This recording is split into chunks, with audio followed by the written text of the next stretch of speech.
ஆன்லைனில் 1 கொரிந்தியர் புஸ்தகம் 1ஆம் அதிகாரம் அதனுடைய 18ஆம் வசனத்தை வாசிக்க கேட்போம். 1 கொரிந்தியர் 1:18 வாசிங்க. சிலுவையை பற்றிய உபதேசம் கெட்டு போகிறவர்களுக்கு அது பைத்தியமாய் இருக்கிறது, ரட்சிக்கப்படுகிற, இங்கிலீஷ் பைபிள்ல ரட்சிக்கப்பட்ட நமக்கோ அது தேவ பலனா இருக்கிறது. ஜெபிப்போம். எங்கள் அன்பின் ஆண்டவரே, இந்த வார்த்தைகளை கொண்டு உங்க ஒவ்வொருவரோடும் பேசுங்கப்பா. நீங்க பேசுங்க, நாங்க கேட்கிறோம். இயேசு கிறிஸ்துவின் நாமத்தில் ஜெபிக்கிறோம் பிதாவே, ஆமென். இந்த சிலுவையை பற்றிய உபதேசம் கெட்டு போகிறவர்கள் எப்படி இருக்கிறதா? பைத்தியமா இருக்கிறதா. ஆமென் சொல்லுங்களேன். நம்மளெல்லாம் எப்படி பார்க்குது உலகம்? பொதுவா சொல்லுங்க, எப்படி பார்க்குது? பார்த்துட்டே போறான் ரோட்ல, பைத்தியம் மாதிரி கத்தினுக்கிறானுங்க பாரு. பைத்தியண்டா இவனுங்க, இப்படிலாம் கத்தனாவா சாமி வருவாரு அப்படின்னு கேட்கறான் ஒரு கூட்டம்.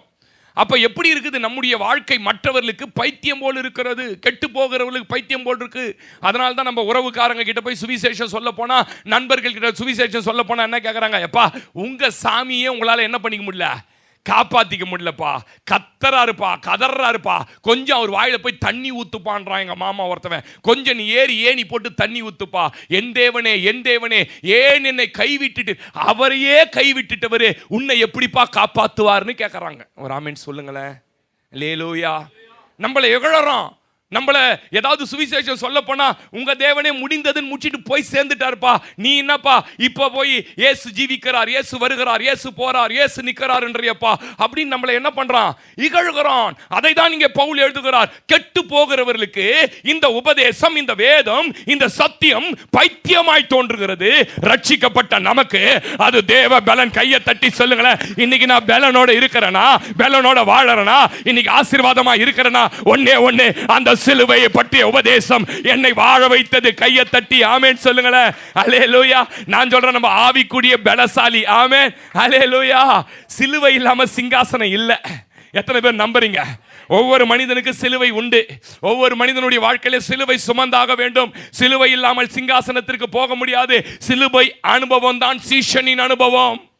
சீஷனாய் நீ மாறணும். நீ சாதாரண விசுவாசியாய் இருந்தா உனக்கு சிலுவை கிடையாது. நீ சாதாரண ஆளா இருந்தா, என்னைக்கு நீ சீஷனாய் மாறணும், ஊழிய செய்யணும், ஆண்டவருக்காக பயன்படணும் அப்படின்னு எண்ணங்கள் உனக்குள்ளே வருதோ, அந்த சிலுவையின் அனுபவம் உன்னை சீஷனாய் மாற்றுவதற்கு உருவாக்கி கொண்டிருக்குது. நம்மனவங்க மாத்திரவர் ஆமென் சொல்லிடுங்களேன். அல்லேலூயா. இந்த கொலோசியர் 2ஆம் அதிகாரம் 14-15 வசனத்துல சொல்றாரு, இந்த விசுவாச வாழ்க்கையில சிலுவை அனுபவத்திற்கு வராமலே தோற்று போனவர்கள் உண்டு, சிலுவையின் அனுபவத்தில் நின்று ஜெயித்தவர்களும் உண்டு. வாசிங்க 2:14-15. நமக்கு எதிரடையாகவும், பிறக்கும் போது ஒரு மனுஷனுக்கு இப்படி எழுதுறாங்க, சரவணா கவுனி, செந்தில்நாதா கவுனி, சுரேஷ் கவுனி, ரமேஷ் கவுனி. இப்பெல்லாம் பேர் மாறி போச்சு, நல்ல கிறிஸ்டின் பேரு. நீ பிறக்கும் போதே தலையெழுத்தை எழுதுறான். உலகத்தான் சொல்றான்ல, தலையெழுத்து சார் அப்படின்றான. தலையில எழுதுறான், நீ இத்தனை வயசுல இருக்கணும், இவ்வளவு வியாதியில வாழணும், இவ்வளவு வறுமையில வாழணும். இதெல்லாம் பிசாசு கிட்ட நீ இருக்கும்போது எழுதி வைத்த, அவருக்கு நமக்கு எதிரடையா இருந்த கட்டளைகள். இந்த கட்டளைகள் குடும்பத்தில் இருந்தது.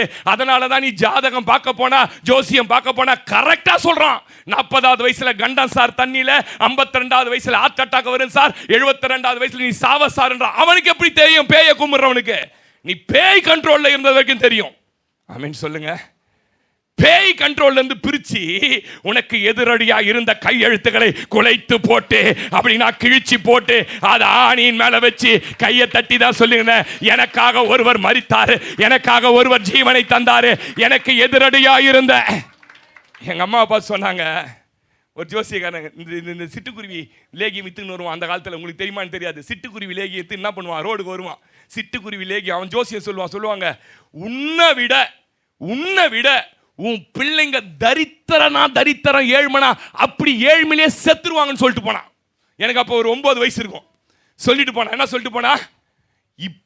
இப்போ எங்க அம்மா உயிரோட இல்ல, எங்க அம்மா வாழ்ந்ததை காட்டிலும், எங்க அப்பா வாழ்ந்ததை காட்டிலும் என்னை 1000 மடங்கு அதிகமாய் ஆசீர்வதித்து, நீங்க நம்பனா சொல்லுங்க, எனக்கு எதிரடியா இருந்த கையெழுத்துக்களை என் தேவன் சிலுவையில வைத்து, சகோதரி, உன் குடும்பத்துல ஒரு சாபம் இருந்தது, உன் குடும்பத்துல ஒரு பாவம் இருந்தது, உனக்கு எதிராய் பிசாசு போராடினார். நீ என்னைக்கு தேவனை அறிந்து இந்த சிலுவை நிழலின் கீழே வந்தையோ, இந்த சிலுவையின் அடிவாரத்தில் வந்தபோது அந்த கல்வாரியிலிருந்து சொட்டின ரத்தம் உன் மேல ஊற்றப்பட்டு சாபங்களை முறித்து, உனக்கு எதிரடியாக இருந்த கையெழுத்துக்களை குலைத்து, அவைகள் உன்மேல் இராதபடி, உன் நடுவில் இராதபடி சிலுவையில வெற்றி ஆணி அடித்து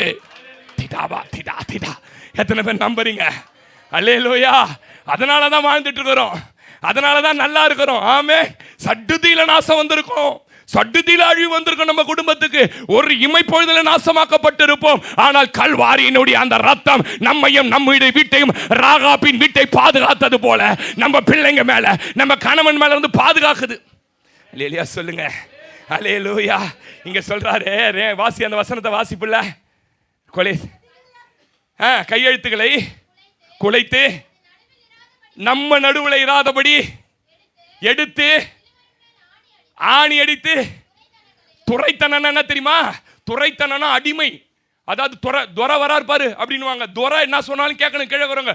துரைத்தனம்னா அடிமைத்தன வாழ்க்கையில் வாழ்ந்தோம். வெள்ளிக்கிழமையானா தலைக்கு குளிச்சுட்டு என்ன பண்ணுவோம்? மஞ்சா மூஞ்சி நிறைய பூசிக்கின்னு மஞ்சாவை மூஞ்சிலையும் பூசுவோம், வாசகாலையும் பூசுவோம். ஆமேன்னு சொல்லுங்க. எங்க பூசுவோம்? இங்கேயும் குங்குமம் வைப்போம், அங்கேயும் குங்குமம் வைப்போம். ஆமேன்னு சொல்லுங்க. அடிமைத்தனம். 7 இலை 8 இலை காக்கா வராம சோறு என்ன பண்ண மாட்டான் சொல்லுங்க. அப்படிலாம் அடிமைப்படுதா. கிளம்பும் போதே பார்க்கறது புதனா ஞாயிறா எஸ்ஸா பிஸ்ஸா.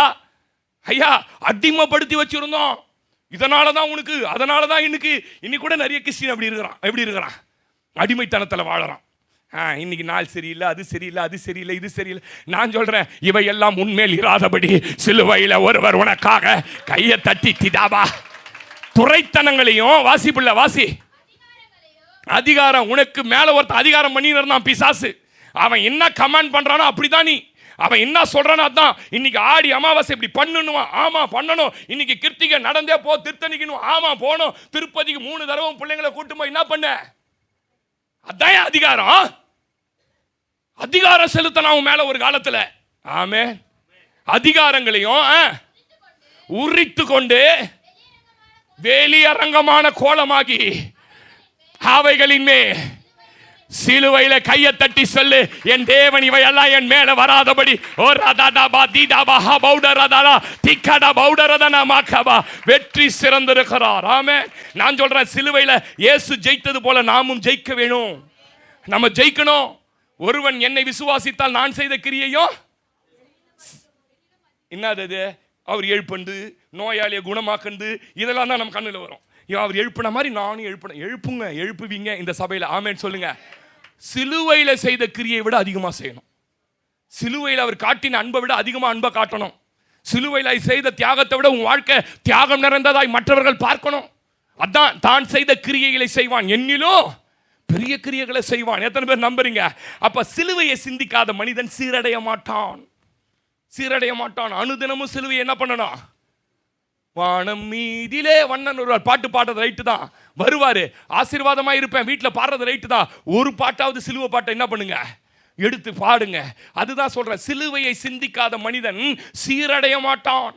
நம்முடைய வாழ்க்கையில அவர் செய்த தியாகங்களை ஒவ்வொரு நாளும் சிந்திக்கிறவர்களாக இருக்கணும். நான் விசுவாசி, நான் கிறிஸ்துவன், நான் சீஷன், நான் ஊழியன் சொல்லிக் கொள்வதல்ல.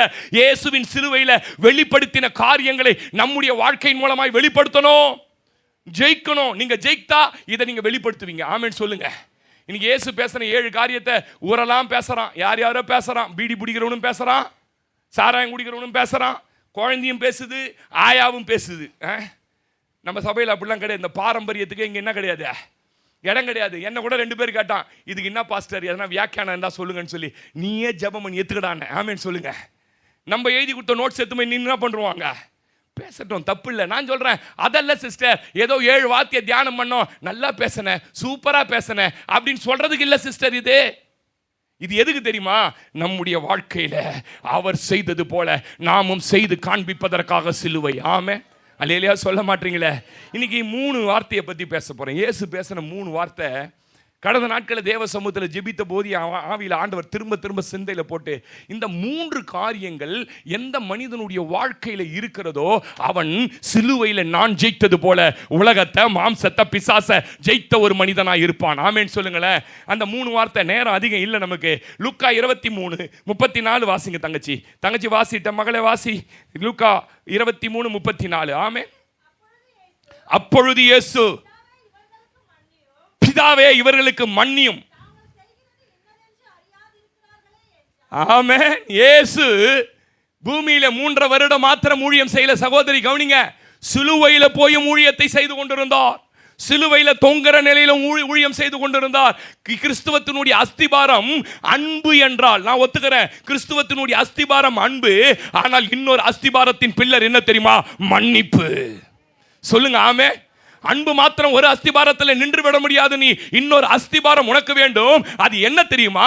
மன்னிப்பு என்கிற ஒரு அஸ்திபாரம் உனக்குள்ளே போட்டு அதை நீ வளர்க்க வேண்டும். யோசிச்சு பாருங்க. அடித்து நார் நாராய் தொங்க விட்டு இருக்கிறாங்க. அவருடைய சரீரம் அந்த கேடு அடைந்தது என்று ஏசாயா எழுதுகிறான். அவருடைய சரீரத்தை அவர்களால் கூட பார்க்க முடியாது. இந்த உலகத்தில் அவருக்கு பிறகு யாருமே அப்படி துன்புறுத்தப்பட்டு மறிக்கவே இல்லை. அப்படி அடிக்கப்பட்டு நொறுக்கப்பட்டு வாதிக்கப்பட்டு அசட்டை பண்ணப்பட்டவராய் இருந்த அந்த இயேசு சிலுவையில் என்ன செஞ்சார்னா மன்னிக்கிறவராய் இருந்தார். சொல்லுங்க ஆமென். ஆமென். சின்ன விஷயத்துக்கே நீங்க நம்ம மன்னிக்க மாட்டோம். மூஞ்ச திருப்பி முதுவ திருப்பி என்ன பண்ணுவான்? ஆனா அவர் அங்க இருந்து அந்த பாடல இருந்து சொல்றார், பிதாவே எங்களுக்கு மன்னிங்க ஆண்டவரே. என்ன செய்யறாங்கன்னு தெரியாம செய்யறாங்க. நான் சொல்லட்டுமா? ஒருத்தரும் நம்மளை கஷ்டப்படுத்துறாங்க, நம்மளை காயப்படுத்துறாங்கன்னு நினைக்கிறோம்ல, அவங்க என்ன செய்யறனே தெரியாம செய்யறாங்க. ஆமென் சொல்லுங்க. அல்லேலூயா. அது நமக்கு காயம், இயேசுவுக்கு காயம். அவங்களுக்கு தெரியல என்ன செய்யறேன்னுட்டு. நீங்க என்ன தெரியுமா பண்ணணும்? ஒரு தியாக மனப்பான்மை, இயேசுவின் பிள்ளையா சிலுவை நடியில வந்து சிலுவை சுமக்கிறவர்களா இருந்தா நீங்க என்ன சொல்லணும் தெரியுமா? பிதாவே உங்களுக்கு மன்னிங்க ஆண்டவரே. சொல்ல மாட்டீங்களா? ஆமென். அல்லேலூயா. இயேசுவின் சிலுவையை தூக்கிறதுக்கு நான் தயார், சுமக்க நான் தயார். நான் வரேன் பாஸ்டர் ஊழியத்துக்கு, நான் வரேன் பாஸ்டர் இதுக்கு அப்படின்னா முதல்ல உன் சிந்தையில வர வேண்டியது மற்றவர்களை மன்னிக்கிற சுபாவம் எனக்குள்ள வரணும். சொல்லுங்க ஆமென் சொல்லுங்க. முதல்ல கத்துக்க வேண்டியது என்னன்னு கேட்டீங்கன்னா, அடிப்படை கிறிஸ்துவத்துல மற்றவங்களை மன்னிக்க. நீ பைபிள் கத்துக்கோ, நீ பைபிள் ஸ்காலரா மாறு, ஜெபம் பண்ண கத்துக்கோ, எல்லாம் கத்துக்க பிரதர். அதெல்லாம் எல்லாம் கடைசி. முதல்ல கத்துக்க வேண்டியது என்னன்னு கேட்டீங்கன்னா மன்னிப்பு. சொல்லுங்க ஆமென். கிரகாம் ஸ்டெயின் பெரிய பணக்காரர், அவங்க நாட்டில் பெரிய பணக்காரர். எல்லா சொத்தையும் வித்துட்டு ஒடிசால வந்து அவர் ஹாஸ்டல் கட்டி நல்ல ஜனங்களுக்கு ஊழியம் செஞ்சுட்டு இருந்தார். தாரா சிங்னு ஒருத்தவனுக்கு அவர் மேலே பயங்கர கோபம் வந்துச்சு. கோபம் வந்து இவர் எப்படியாவது போட்டு தள்ளணும். ஒரு நாள் ராத்திரி போயிட்டு ஊழியத்துக்கு தன் 2 பிள்ளைகளோட ஜீப்பில் வந்துட்டு இருந்தவரை வழியிலேயே மண்டைக்கு ஜீப்லேயே அடித்து அந்த 2 பிள்ளைகளும் உள்ளே போட்டு பெட்ரோலை ஊற்றி ஜீப்பை வச்சு கொளுத்திட்டாங்க. செத்து போயிட்டார். அவர் செத்ததில்லை, அந்த 2 பிள்ளைகளையும் சேர்த்து சாகடிச்சிட்டாங்க. அவருக்கு சந்ததி இல்லாமல் போயிடுச்சு பூமியில். அவங்க மனைவி கிட்ட கேட்குறாங்க போலீஸ், இந்த மாதிரி அவர் தான் பிடிச்சிட்டோம், என்ன பண்ண போறீங்க? மன்னிச்சு விட்டுருங்க. அவங்க சொன்ன வார்த்தை தாராசிங்க பார்த்து அந்த மனுஷன் இருதயம் உடஞ்சி போச்சு சிஸ்டர். தன் கணவனை பறி கொடுத்துட்டா. தன் கர்ப்பத்தில் பெற்றெடுத்து வளர்ந்த 2 பிள்ளைகள், ஆசாசையா வளர்த்தா 2 பிள்ளைகள் எரிந்து தீக்கடையாய் கிடக்கிறது கண்களுக்கு முன்பாக.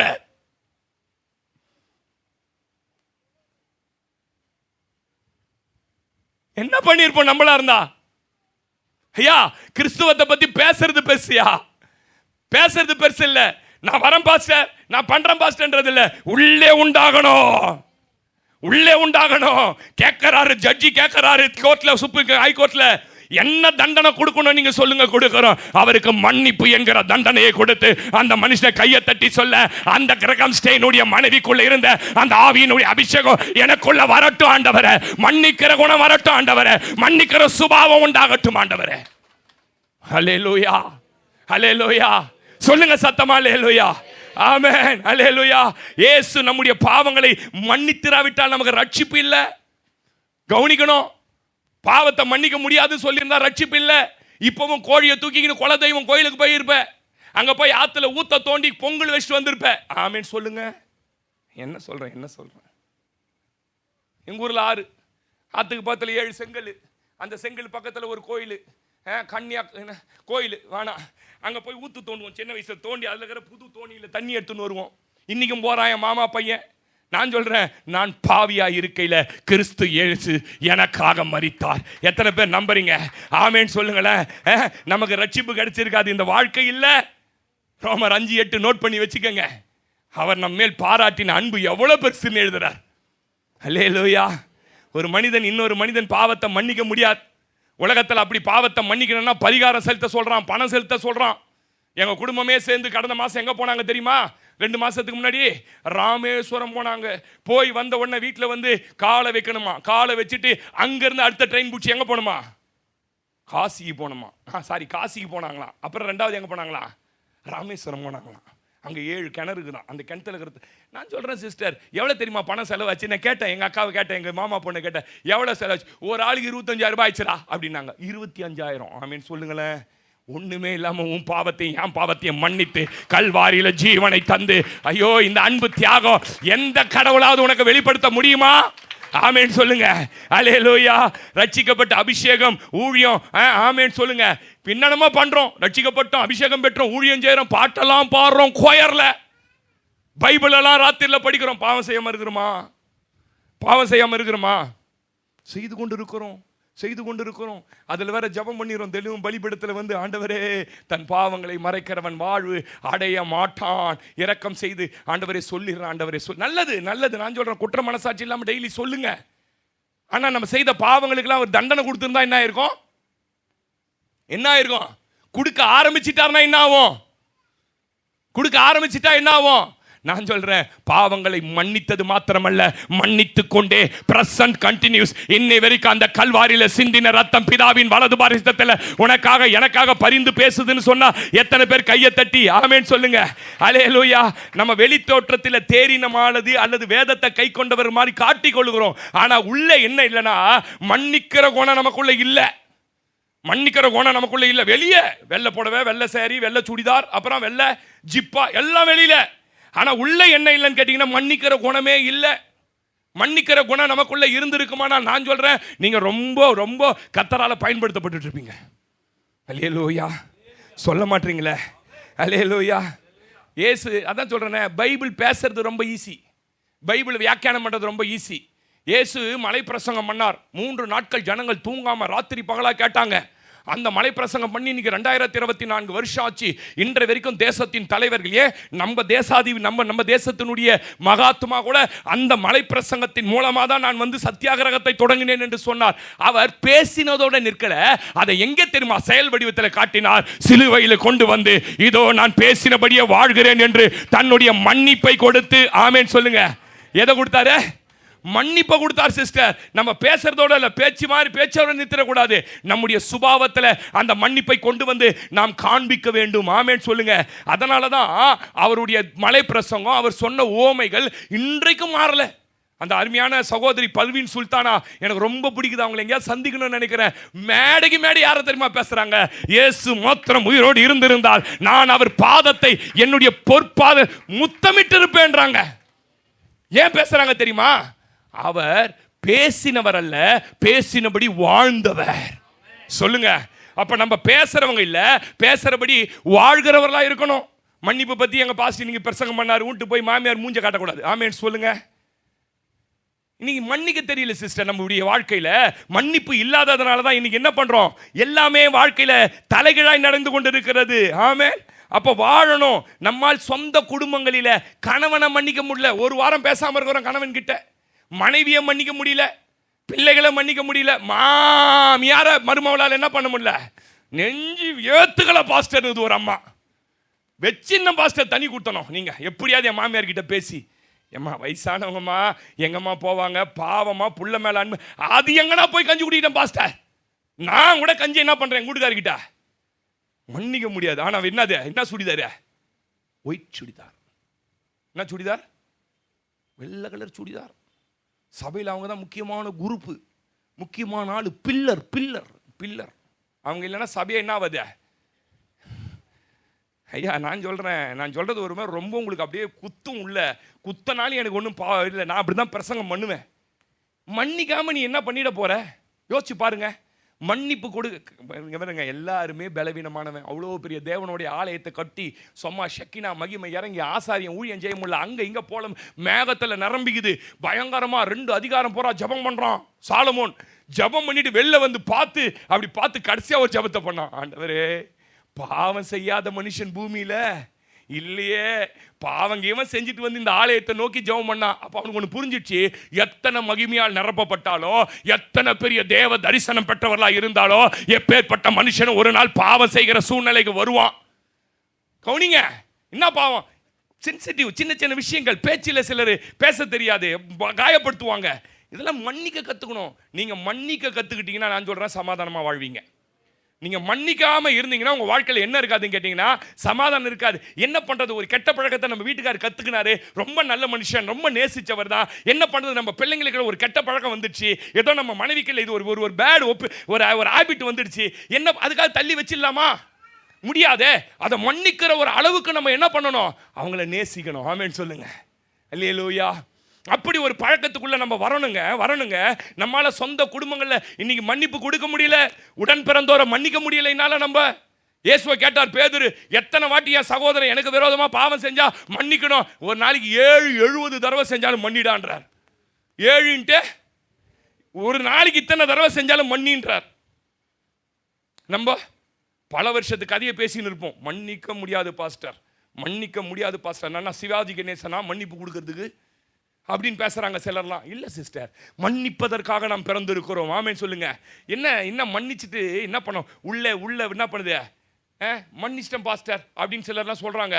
ஆனா உள்ள பகை கரு வச்சுக்கினே இருக்கிறாங்க. கரு நல்லப்பா மாதிரி நேரம் கிடைக்கிறதுக்கு பார்த்துன்னு இருக்கிறாங்க. கரு வச்சுக்கின்னு காத்துன்னு இருக்கிறது. சொல்றாங்க, யானைக்கு ஒரு காலம் வந்தா பூனைக்கு ஒரு காலம், பூனையாவே செத்துருவேன், யானையா மாற மாட்டேன். ஆமென் சொல்லுங்க. அது வேற உள்ள கரு வைராக்கியம். அப்போ என்ன பாஸ்டர் மன்னிச்சுட்டு இந்த உடனே மன்னிச்சு போய் மாமியாரை கட்டி பிடிச்சி முத்தம் குத்து நகோமி ரூத்து மாதிரி குச்சிக்கு வா மாமி வா போலாருன்னு அப்படி வர சொல்ல நான் என்ன சொல்ல, அது ஒரு வீக்னஸ் பாயிண்ட் இருக்குது. நம்ம போய் கேட்டால் உடனே அவங்க தலைமையில் ஏறிப்பாங்க. என்னென்ன வேற விதி இல்லை பாத்தியா, அங்கே இங்கே சுற்றிட்டு நம்மகிட்டே வந்து சேர்த்து பார். நம்ம எந்த சூழ்நிலையில் மன்னிப்பு கேட்க வந்திருக்கிறோன்றது அவங்களுக்கு புரியாது. பிரசங்கம் கேட்டு உள்ள ஆவியானவர் கிரியை செஞ்சதுனால போய் என்ன பண்ணுறான், நீ போகும் இடத்தில் நான் வருவேன், உன் தேவன் என் தேவன், நான் உன்னை தான் பின்பற்றுவேன் இப்படி சொல்லுவான். அது உன்னை வைத்தியம் இல்லை, அப்படி சொல்ல வரல. நானே உள்ள கரு வச்சுக்காதீங்க பழி வாங்கணுன்னு. அவங்களுக்கு ஏதாவது ஒரு ஆபத்து துன்பம் வந்த உடனே உள்ள இருதயம் சந்தோஷப்படாதீங்க. பாரு என்ன பகைச்சான், எப்படி ஆயிட்டாங்க பாத்தியா அப்படின்னு சொன்னீங்கன்னா உனக்குள்ள மன்னிப்பு இல்லைன்னு அர்த்தம். சொல்ல மாட்டீங்க. ஆமே அல்லேலூயா. அப்போ உடனே போய் கட்டி பூச்சி நீங்கள் சொந்தம் கொண்டாட சொல்ல, மனதார மன்னிச்சுட்டு அவங்க நல்லா இருக்கணும்னு சொல்லுங்க.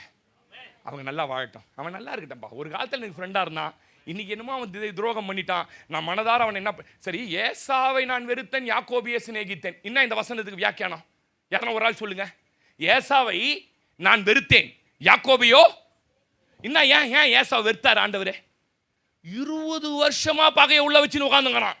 எவ்வளோ நாள் கூட பிறந்தவன் ட்வின்ஸ் பிரதர், இவனுக்கு முடி இருக்கும் அவனுக்கு முடி இருக்காது. இவ்வளவுதான், முகத்தை பார்த்தா ஒரே முகம். என்னத்த பண்ணிட்டான் அவன், ஒரே வாலி பவிசில தெரியாம சேஷ்டபுத்திர பார்த்த கூடான்னு வாங்கின்னு போயிட்டான். உனக்கு ஆடு இருக்குது, மாடு, திரளான ஆஸ்தி எல்லாம் இருக்குது ஏசாக்கு. ஆனா உள்ள என்ன இருக்குது தெரியுமா, ஒரு நாள் உன்னை கொண்டு போட்டுருவேன். வரான் 400 பேரோட. கவனிங்க, இதனால தான் ஆண்டவருக்கு ஏசாவை வெறுக்கிறன்ட்டார்.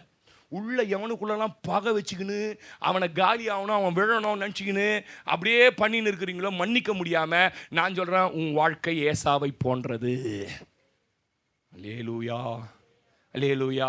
சொந்த மருமவளை மன்னிக்க கற்றுக்க மாமியார, சின்ன பிள்ளைங்க, அது இப்போ தான் வாழ்க்கை தொடங்கி இருக்குது, இப்போ தான் ஓடுது. உனக்கு 55-70 ஆகி போச்சு. அதுக்கிட்ட போட்டு என்ன பண்ணாத. வரும்போதே மந்திரத்தை ஊதுறது. சில மாமியாருங்கெல்லாம் பார்த்துக்கிறோம், வரும்போது என்ன பண்ணா தெரியுமாடா உன் பொண்டாட்டி, இன்னைக்கு நீ போய் மேலே உன் பொண்டாட்டிக்கிட்ட பேசிட்டு வந்து கீழே அம்மா கிட்ட என்ன சொன்னார், கேள்வியை ஒழுங்காக உட்காந்துங்கன்னா 3 வேளை சோத்தை தின்னுவேன். எனக்கும் எங்கள் அம்மா பொண்டாட்டிக்கு நடுவில் என்ன பண்ண இன்டர் காசு என்ன பண்ணாத 2 வாட்டி சொல்லுங்க. இங்கேருந்து கேட்டு அங்கே போய் இதெல்லாம் குடும்பத்தில் நடக்கிறத நான் பார்க்குறேன். சிஸ்டர் பிரதர், மன்னிக்க கற்றுக்குங்க. உள்ள பகை கரு வச்சுக்கின்னு சுத்தாதீங்க. ஆமேன்னு சொல்லுங்க. அவர்களால் ஏற்பட்ட காயங்கள் பெருசு, வருத்தங்கள் உண்மைதான். மன்னிக்க முடியல. ஆனால் நான் சொல்கிறேன், மன்னிக்கணும், மறந்துரு.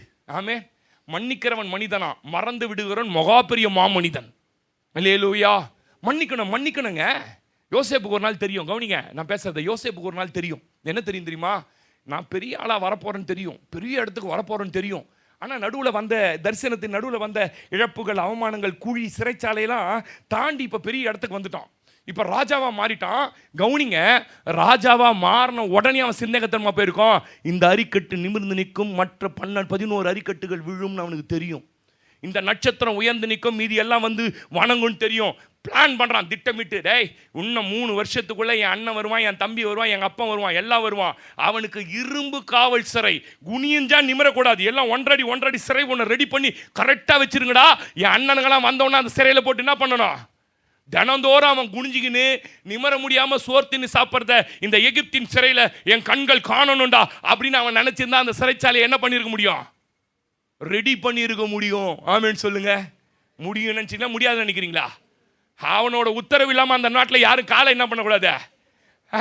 கரெக்டாக பிளான் பண்ணி 11 அண்ணனுக்கு 11 சிறை, ரூபன் அண்ணன் நிற்குது, லேவி அண்ணன் நிற்குது, சிமியோன் அண்ணன் நிற்குது, எல்லாம் போட்டு ஆளுக்கு என்னை குழியில் தூக்கி போட்டவன், கல்லடிச்சவன், வித்தவங்களாம் பாரு, அவனுக்கெல்லாம் ஒரு வேளை தான் சோறு. ரூபன் அண்ணன் தூக்கி விட்டாரு, அவருக்கு ஒரு 3 வேளை சோறை போடுறா ஜெயிலில். ஆமேன்னு சொல்லுங்களேன்.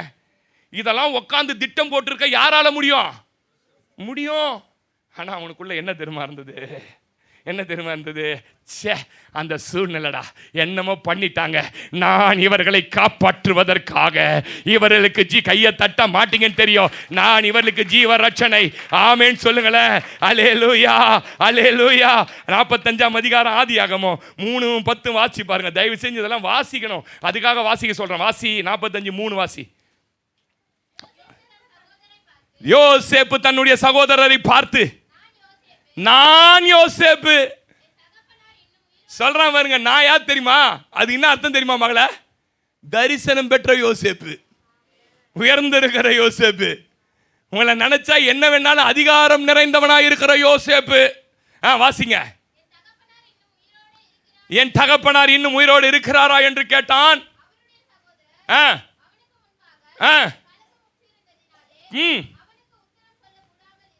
சரி, என் கிட்டே வாருங்கள் என்றான். நீங்களா இருந்தா என்ன பண்ணிருப்போம்? நாம இருந்தா தூரமா நில்டா துரோகி அப்படின்னு இருப்போம். அவன் கிட்ட சேகரான். ஆமேன்னு சொல்லுங்க. துரோகி அப்படின்னு ஒரு பேர் வச்சிருப்போம். என் கிட்டே வாருங்கள். ஆமே, என் கிட்டே வாருங்கள். அப்பொழுது அவன், நீங்கள் எகிப்துக்கு போகிற இடத்தில் விற்று போட்ட உங்கள் சகோதரனாகிய யோசேப்பு நான் தான். என்னை இவ்விடத்தில் வரும்படி நீங்கள் விற்று போட்டதினால நீங்கள் சஞ்சலப்பட வேண்டாம், அது உங்களுக்கு விசனமா இருக்க வேண்டாம். நீங்கள் ஜீவ ரட்சணியம் செய்யும்படி தேவன் என்னை உங்களுக்கு முன்னே அனுப்பினார். ஒரு ஆமென் சொல்லுங்களேன். சிஸ்டர், யோசேப்பு சும்மா உயரல சிஸ்டர். சொல்றான், நீங்களாம் என்னை வித்து போட்டதுனா சஞ்சலப்படாதீங்கப்பா, நான் உங்களுக்கெல்லாம் சாப்பாடு போடுறதுக்காக தேவன் முன்கூட்டி பிளான் பண்ணி அனுப்பிச்சிருக்கிறான்னு நினைங்க. ஏன் இருதயம் வருத்தப்படுது? போ, அப்பாவை கூட்டினு நல்லா, நான் இருக்கிற ஊரை விட நல்ல ஊரை கொடுக்குறேன்றான். இதுதான் யோசேப்பு. ஆமேன்னு சொல்லுங்க. யோசேப்பை பற்றி பேசுறது ஈஸி, யோசேப்பு மாதிரி வாழறது கஷ்டம். ஆமேன்னு சொல்லுங்களேன். சொல்ல மாட்டீங்களா தம்பி? ஆமேன்லாம். அல்லேலூயா. மன்னிப்பு கிடைக்கணுங்க. 14 வருஷம் நாய் மாதிரி தெருத்துறான். ஒரே கல்லில் அடிச்சு கோலியாத்தை வீழ்த்தினவன், சிங்கத்தை அடிச்சு கொன்னவன், கரடி அடிச்சு கொன்னவனுக்கு எம்மாத்திரம் இந்த சவுல, எம்மாத்திரம் இந்த சவுல ஒரே குத்து குத்தி போட்டுருவான். சொன்ன அபிஷா கிட்ட, இந்த செத்த நாயை போட்டுமான்றான் ஒரு இடத்துல. அவன் சொல்றான், டேய், அபிஷேகம் பண்ணவர் பட்டர் மேல கையை போட்டுறாத, அவர் தன் காலம் வந்து சாகட்டும். எப்படிப்பட்ட மன்னிப்பு குணம்! நான் விசுவாசிக்கிறேன், அதனால தான் அவன் ராஜாக்களாய் வாழ்ந்தார்கள். ஏன் இன்னைக்கும் கஷ்டப்படுறோம்? யாரும் தப்பா எடுத்துக்காதீங்க. ஏன் இன்னைக்கும் அல்லால் படுறோம்? உள்ள மன்னிப்பு இல்லை. வியாதியிலையும், வறுமையிலையும், பற்றிலையும், பிடிலையும், பட்டினிலையும் உள்ள என்ன இல்லை? இவெல்லாம் ராஜாவாயிட்டான். ஆடு மேய்ச்சவன், குழியில கடந்தவன், ஆடு மேய்ச்ச குடும்பத்தில் இருந்தவன் ராஜாவாயிட்டான். ஏன்? உள்ள மன்னிக்கிற குணம் இருந்ததுன்னா நான் சொல்றேன், அவர் பார்வையில மாத்திரமல்ல, இந்த பூமியில உன்னை ராஜாவாய் வாழ வைக்க அவரால் முடியும். நம்ம காலம் பார்த்துன்னு நேரம் பார்த்துன்னு. யானைக்கு ஒரு காலம் வந்தது, பூனைக்குன்னா வரப்போகுது. பார்த்து பூனையை பூச்சி முட போகிறாங்க தாண்டி ஈட்டி. ஆமென் சொல்லுங்க. அப்போ சில 7ஆம் அதிகாரம் 55 60 போய் வாசிங்க. 19 வயசு வாலிப பையன், அந்த வாலிப பையனை கல்லடிச்சு கொள்றாங்க, கல்லால் அடிச்சு கொள்றாங்கங்க. வாழ வேண்டியவன் கல்யாணம் பண்ணிக்கின்னு நல்லா அழகான ஒரு பொண்டாட்டியை கட்டி நல்லா 2 பொண்ணு ஒரு பையனை வச்சுக்கின்னு ஸ்ப்ளெண்டர் பைக் வாங்கி அழகாக போயிருக்கலாம். இல்லைன்னா ஒரு டிரைவர் கார் வாங்கி அழகாக போயிருக்கலாம். பீச்சுக்கு போயிருக்கலாமா? தேவானே அடிச்சு கொண்டுட்டாங்கங்க. அடிச்சு கொண்டவன் சொல்றான், ஐயோ பிதாவே, இவங்களுக்கு என்ன செய்யறதுன்னு தெரியாம. நான் சொல்றேன், வாலிபனுக்குள்ள 18 19 வயசு வாலிபனுக்குள்ள இருந்த மெச்சூரிட்டி இன்னைக்கு ரட்சிக்கப்பட்டு 25 வருஷம் 30 வருஷம் ஆன விசுவாசியே நமக்குள்ள இருக்கிறதா மன்னிக்கிற சுபாவம். ரொம்ப ஆஷா பேசுறாங்க பாஸ்டர், கொஞ்சம் சாப்பிட்டா பேச சொல்லுங்க. ஆமே, கொஞ்சம் கடினமா இருக்குது பாஸ்டர், கடினமா இருக்குது பாஸ்டர் பிரசங்கம். இதே கடினா கல் வந்திருந்தா என்ன பண்ணியிருப்பீங்க? கல் வந்திருந்தா கல்லே வேணாம், கல் எடுக்கிற மாதிரி எட்டாலே சர்ச்சுக்கு வர மாட்டோம். நம்ம என்னை பார்த்து கல் என்ன பண்ணிட்டாரு? அவன் சொல்கிறான் அடிச்சே சாவடிச்சிட்டான், ஸ்வேதா செத்துட்டான். சாகும்போது சொல்கிறான், நான் சொல்கிறேன் யாருக்கு தெரியுமா கர்த்தர் கனம் கொடுக்குறாரு? எழுந்து நின்று சல்யூட் பண்ணுறாராம் இயேசு. ஆமேன்னு சொல்லுங்க. ஐயா, இந்த பூமியில் யாருக்கு தெரியுமா கனம்? யார் தன்னுடைய இருதயத்தில் உண்மையான மன்னிப்பை சுமந்து கொண்டு அலைகிறார்களோ அவர்களை பரலோகம் கனம் பண்ணுகிறது. என் ஆண்டவர் ஒரு ஆமேன்னு சொல்லிடுங்களேன். இயேசு கனம் பண்ணுகிறார். ஆமேன், ஹல்லேலூயா. யாருக்காக பரலோகம் திறக்கப்படும் தெரியுமா? இயேசு இயேசு இயேசுனுடைய சுபாவம், சிலுவையின் சுபாவத்தை யார் சுமக்கிறார்களோ அவர்களுக்காக பரலோகம் திறக்கப்படும். நீ தரிசனம் பார்ப்ப, உனக்கு சொப்பனம் வரும், பேயே வராது. என்னதான் வரும்? தூதர். ஏன் பேயா வருது? பரலோகம் திறக்கப்படல, நரகம் திறந்துருக்குது உனக்கு, அதனால் பேய் கனவா வருது. பேய் கனவு காண்கிறேன், நான் பேய் கனவு காண்கிறேன்னு ஒரு பாட்டு, நாகூர் மஸ்தான் மஸ்தான் ஒரு பாட்டுக்குத. அந்த மாதிரி நம்ம ஆளுங்களுக்கு கனவெல்லாம் என்ன கனவு தான்? போற வழியில ஒரு இதை மெர்ஸ்டனின்றான், என்னது, அதனால பேய் கனவு வருதுன்றான். இங்க பரலோகம் திறந்து பரலோகத்தில் இருக்கிற பரம சேனையை பார்க்கறான். இயேசு கிறிஸ்துவானவர் பிதாவின் வலது பரத்தை வீட்டு இருக்கிறத பார்க்கறான். யாருக்கே தரிசனம்? யாருக்கே சொப்பனம்? யாருக்கே வெளிப்பாடு? மன்னிக்கிறவனுக்கு சொப்பனம், தரிசனம், வெளிப்பாடு. மன்னிக்காதவனுக்கு நாகப்பாம்பு தொடுத்தோம், மன்னிக்காதவனை கருப்பூர்வம் வந்து நிற்கும், மன்னிக்காதவனுக்குள்ள என்ன வந்து நிற்கும் தெரியுமா? என்ன வந்து நிற்கும்? எருமை மாடு 2 கொம்பு வச்சு துரத்துறா மாறி வந்து நிற்கும். என்ன பாஸ்டர் இப்படி பேசுறீங்க? நான் சொல்றது கரெக்டுன்றீங்களா தப்புன்றீங்களா? தம்பி நான் சொல்றேன், தம்பி தப்பா ரைட்டா நான் சொல்றது? மன்னிக்கிற சுபாவம். ராத்திரி படுக்கையிலே உன் இருதயத்தில் பேசிக்கொண்டு கோபம் கொண்டாலும் பாவம் செய்யாத, மன்னிச்சிட்டாண்டவரே, அவனை மறந்துட்டாண்டவரே சொல்லிட்டு பாறேன். அப்படியே பரலோகத்திலிருந்து அப்படியே தேவ தூதர்கள் அந்த பழைய பாட்டு மோகன் பாட்டுலாம் பண்ண அப்படி தேவதிங்க வருங்களேன், மேகத்து நடுவில் இருந்து வருமே, அந்த மாதிரி ஏஞ்சல்லாம் வந்து என்ன பண்ணுவான்? அப்படியே வருடும் மன்னிச்சுட்ட அப்படி படுத்தினா. மன்னிக்க மாட்டான். நாளைக்கு விடிஞ்சவன வேலையா பாரு, எழுந்த மண்ண வைக்கிறேன் பாரு, அவனுக்கு வேட்டுனா நரகம் திறக்கப்படும் உனக்கு. ஆமென் சொல்லுங்க. மன்னிச்சவனுக்கு பரலோகம் திறந்துட்டாரியா? பார்க்கறான், என் மேலே பார்த்தா இயேசு நின்று சல்யூட் அடிக்கிறத பார்க்கறான். பவுலுக்கு இல்லை தரிசனம், இயேசுவை பார்க்கல. அப்போ ஸ்தேவான் பார்த்துட்டான் இயேசுவை. இல்லையா? சொல்ல மாட்டீங்களா? அல்லேலூயா, அல்லேலூயா. மற்றவரை மன்னிக்காம பரலோகம் போய்விட முடியாது. சபைக்கு வரலாம், உபதேசம் கேட்கலாம், ஊழியம் செய்யலாம், எல்லாம் பண்ணலாம். மற்றவரை மன்னிக்காம என்ன பண்ணிட முடியாது? பரலோகம் போக முடியாது. மத்தேயு 5:23-24 சொன்னார், நீ காணிக்க போட்டதுக்கு உள்ள வந்தினா, உன் சகோதரங்கிட்ட சண்டை போட்டுட்டு ஒப்புரவாம வந்திருந்தினா, காணிக்க பலிபீடத்திலேயே வச்சுட்டு பாயிட்டில் போட்டு போவாத, மனசு மாறு. அவருக்கு தெரியும் ஏசுநாதருக்கு. அதனால் பலிபீடத்திலே என்ன பண்ண வச்சுட்டு போய் சகோதரனோட ஒப்புரவாயிட்டு வந்து வச்ச காணிக்க உள்ள போடு. அதுல இருந்து 2 நோட்டை இழுத்து போட்டுறாத. நம்ம ஆளுங்களுக்கு வீட்டிலேருந்து வரும்போது ஒரு தீர்மானம், சபை உள்ள வந்தோன்னு ஒரு தீர்மானம், காணிக்க எடுக்கிற டைமில் ஒரு தீர்மானம் வரும். 3 நோட்டு போடலான்னு வந்தான் பாரு, அப்படியே உள்ள மாற்றி 1 நோட்டை எடுத்துருவான். அதனால் இயேசுநாதர் நீங்கள் சாதாரண நினச்சிடாதீங்க. ஆமே, கலிபீடத்தில் வச்சுட்டு போய் காணிக்க ஒப்புரவாயிட்டு வந்து என்ன பண்ண? இப்போ ஆவிக்குரிய வாழ்க்கையில், குடும்ப வாழ்க்கையில் முன்னேற விரும்பினா நான் சொல்கிறேன், முதல்ல மன்னிங்க. சம முன்னேற்றம் வரும் சிஸ்டர். இன்னைக்கு நீங்கள் ஒரு தீர்மானம் எடுங்க. யாரெல்லாம் மன்னிக்க முடியாத லிஸ்ட்டில் வச்சிருக்கிறீங்களா? அவன் பண்ண துரோகம் மன்னிக்க முடியாது, என் சொந்தக்காரன் பண்ணது, என் நண்பன் பண்ணது மன்னிக்க முடியாது, அந்த லிஸ்ட்டை போய் இன்னைக்கு அழிச்சு போட்டுட்டு, ஆண்டவரே மனதார ஒரு 1/2 மணி நேரம் ஜெபம் பண்ணி மன்னிச்சுட்டேன், அவன் செஞ்சதெல்லாம் மறந்துட்டேன், அதுக்காக கட்டி பிடிச்சி உறவாட சொல்லலை, மன்னிச்சுட்டே சொல்லி பாருங்களேன். வாழ்க்கையில் இன்னிலிருந்து ஒரு முன்னேற்றத்தின் பாதை இயேசு உங்களுக்கு தருவார். அல்லேலூயா, அல்லேலூயா, அல்லேலூயா. மன்னியாம முன்னேற்றத்தை தடுத்து விடும். மன்னிக்க முடியாத சுபாவம் உங்களுடைய ஆவிக்குரிய வாழ்க்கை, பூமிக்குரிய வாழ்க்கையின் முன்னேற்றத்தை தடுத்து விடும். இந்த புனித வெள்ளி என்று ஒரு தீர்மானம் எடுங்க.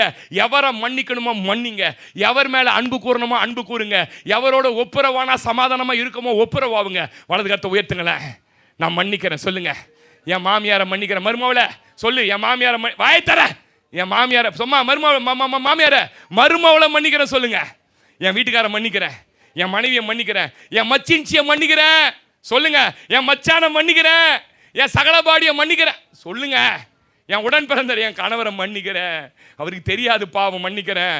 இதெல்லாம் மன்னிக்கிறேன் ஆண்டவர். ஏதோ வாயில பாஸ்டர் சொல்றேன், உண்மையான மன்னிக்கிறேன். எங்க பெரியமாவை மன்னிக்கிறேன், என் சித்தியை மன்னிக்கிறேன், என் ஃப்ரெண்டை மன்னிக்கிறேன். ஆமே. எத்தனை பேர் நம்புறீங்க? ரெண்டாவது நமக்கு நேரம் தான் பிரச்சனை. ரெண்டாவது 3வது வார்த்தைக்கு நான் போறேன்.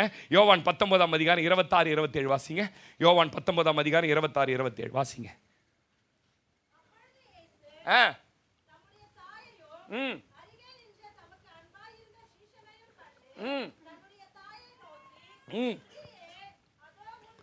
அதோ உன் மகன் என்றார். அதோ உன் தாய் என்றார். ஆமே, அந்நேரமே அவன் கிட்ட என்ன பண்ணிட்டான், சேர்த்து கொண்டான். அப்போ யோவான் கிட்ட வராமலே ஒளிஞ்சு ஒளிஞ்சு பார்க்கிறார். ஒரு காலத்துல மார் மீது சாய்ந்து கிடந்தவர் இப்ப சிலுவைக்கு அடியில வர பயப்படுறார். இயேசு பார்த்துட்டார் அவ்வளவு கூட்டத்துல. யோவான் வா வா இங்க வா, எங்க அம்மாவை நீ என்ன பண்ணு, பார்த்துக்கணும். நீ அம்மா இனிமே இவன் தான் உனக்கு மகன், நான் இல்லை. இது எதை பாஸ்டர் காட்டுது? இதனுடைய ஆவிக்குரிய அர்த்தம் என்ன பாஸ்டர் அப்படின்னா, இங்கே இயேசுவுக்கு தன் குடும்பத்தின் மீது இருந்த அன்பும் அக்கறையும் வெளிப்படுத்துகிறது.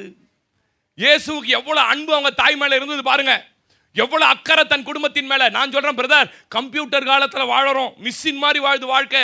பாம்பேல கவனிங்க, பாம்பேல இப்ப கட்டுற பிளாட்ல கிச்சன் இல்ல, நோவேர் கிச்சன் இல்லாத பிளாட் கீழே ரெடி பண்ணி வச்சுட்டான். ஜொமேட்டோ, ஸ்விக்கி, கோகி எல்லாம் இருக்கிறான் கீழே. 8500 ரூபா 9000 ரூபா குடும்ப பேக்கேஜ். காலையில் 4 இட்லி அனுப்பிச்சிருவான், ஒரு வடை அனுப்பிச்சிருவான், மத்தியானம் சிக்கன் கிரேவி அனுப்பிச்சிருவான், நைட்டு சப்பாத்தி அனுப்பிச்சிருவான். நீ பாட்டுன்னு வேலைக்கு போகலாம், நீ பாட்டுன்னு சோத்தை தின்னலாம், நீ பாட்டுன்னு படுத்துக்கலாம், நீ பாட்டுன்னு காலையில் எழுந்து போகலாம். அன்பு இல்லாத ஒரு காலம், அக்கறை இல்லாத ஒரு கம்ப்யூட்டர் உள்ள ஒரு வேலை, ஒரு இதுக்கு வரும் பில்லு மாதிரி நினச்சிக்கிறான். இப்படி தட்டினா பில்லு கிருன்னு வருது பாரு, அந்த மாதிரி புருஷன் கிருன்னு சம்பளம் வாங்கிட்டு வரணும்னு நினைக்குது பொண்டாட்டி. இவன் என்ன நினைச்சுக்கிறான், வேலைக்காரி மாதிரி நினைச்சுனா உள்ள வந்து உட்காந்து சப்பாத்தியும் குருமா வந்து எத்தனை வா ஆமேன்னு சொல்லுங்க. அன்பே இல்லைங்க. சிலுவையில் அவர் அவ்வளோ மரண வழியில துடிக்கிறார், அவ்வளோ போராட்டம். அவங்க அம்மா மேல அவருக்கு அக்கறையை பாருங்களேன். கூப்பிட்டு ஒளிஞ்சிருக்கிற யோவானை கூப்பிட்டு, வாடா, சும்மா நல்லா இருக்கும்போது மாறல சாஞ்சிங்கிறது ரொம்ப ஈஸி. நான் இப்போ சிலுவையில் தவங்க வந்து சாய மாறலன்றார். ஆமேன்னு சொல்லுங்க.